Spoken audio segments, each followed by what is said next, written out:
In case any of you were wondering, this counts for tomorrow. All right. What you need, you already have. What you need, you already have. Words of Mother Teresa of Calcutta to a pilgrim who asked her what he must do to be happy. What must he do in life to be happy? And her simple reply, the simple sister from Calcutta, said that what you need, you already have. God has given it to you. Just spend a lifetime uncovering it, figuring it out, recognizing it, and blessing it. What you need, you already have. And perhaps that's the only advice I can give you, Rob and Kristin, as you begin your married life with one another. What you need, you already have. Like heartfelt mercy, compassion, kindness, patience, capacity to forgive. You learn this, of course, from your parents, who God gave to them, and they learned from their parents, and so on and so on.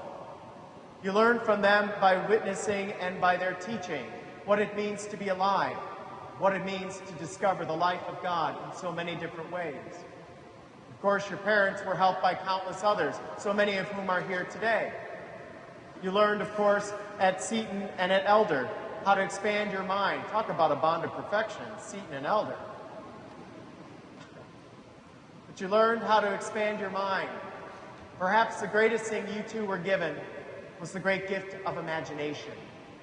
The great gift of imagination that told you that somehow these gifts that you've been given, compassion and mercy and patience and the ability to forgive and to build up someone else, and to build up the world, were not meant to be kept for you alone. No, they were meant to be shared. They were meant to be shared so that God can be known, that God can be realized, God can be related to. Sure, you two had been a part of your lives since the day you were born. You grew up with one another. Rob being friends with Joe, running cross country, a presence in each other's lives. And isn't it just like God to bring people into our lives that somehow, in some way, we recognize in the ordinary what becomes extraordinary? So you're witnesses of that, manifestations of how God works, how what God gave us and God used for a greater purpose, like your wedding day and your marriage, God is using to show us something, that God's at work, and God has a purpose and a use. So Rob and Kristin, you take what God has given to you, what God has taught you through so real lived experiences of so many here and countless others. We find you here to be salt for the world, a light for the nations. Salt on its own is nothing. Nobody just eats salt out of the jar. It's meant to spice up life. It's meant to bring out what's good in the world. It's meant to use so that we can have a fuller understanding of what God's life is all about.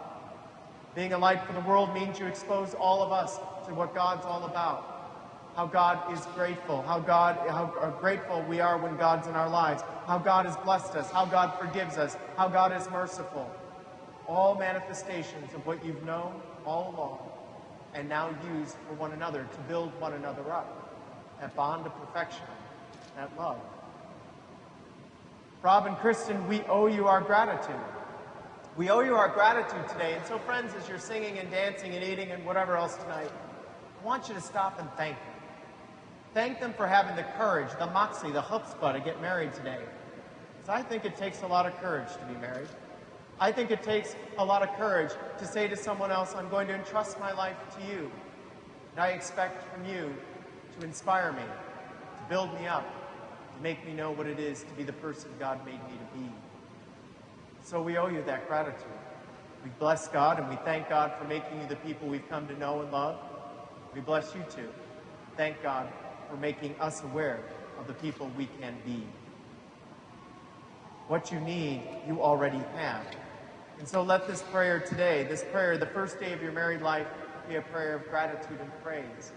Let it be a prayer for one another, that you will take what God has given to you, each of you, to build the other one up, so that you become the people God made you to be. Now, Rob and Kristin, you are both beautiful, gifted, and very intelligent people, and I thank God for having you in my life. As far as I'm concerned, however, the two of you are only going to do two great things in your life. That's it. Rob, perhaps the greatest thing you'll do in your life is love your wife. And the second greatest thing you'll do in your life is receive her love. Be challenged by it, motivated by it, forgiven by it, to become the person God made you to be from the beginning of time. Kristin, perhaps the greatest thing you'll do in your life is love your husband. And the second greatest thing you'll do is receive his love. Be challenged by it, motivated by it, forgiven by it, to become the person God made you to be. Rob and Kristin, you're a living sacrament, salt and light for the world, to make the world better, to bring out the very best in the world and in all of us. For that, we thank you. What you need, you already have, and it's brought you to this moment. May it bring you to the fullness of life as a sign of God's presence in the world.